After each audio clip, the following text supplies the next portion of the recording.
जय महाराष्ट्र, जय शिवराय, जय भीम, जय संविधान।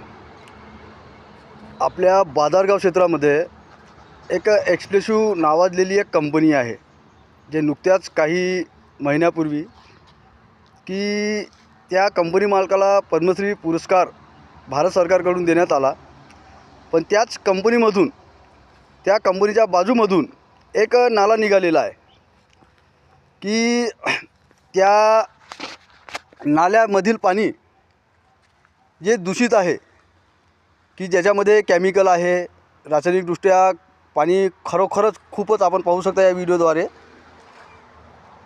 तर हे पाणी आपल्या नागपूर जिल्ह्याचे जिल्हाधिकारी साहेब, नागपूर ग्रामीणचे तहसीलदार साहेब, वन विभाग अधिकारी वर्गांना हे पाणी दिसत नाही का, की हे पाणी सरळ इथून शिवा ते अडेगाव मार्गे बोर नदीला मिळते, की या पाण्यापासून शेतीला नुकसान, लोकजीवनाच्या आरोग्याला नुकसान, तरीसुद्धा प्रशासन झोपा काढत आहे असं यावरून दिसून पडत आहे।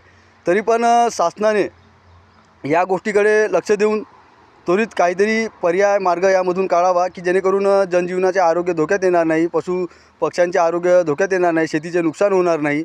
अन्यथा आपल्या प्रहार स्टाईलने आजपर्यंत लढा तर सुरू आहेच या कंपनीच्या विरोधामध्ये, पुन्हा लढा आरोग्याच्या दृष्टिकोनामधून मजबूत करू, एवढंच मी शासनाला सांगू इच्छितो।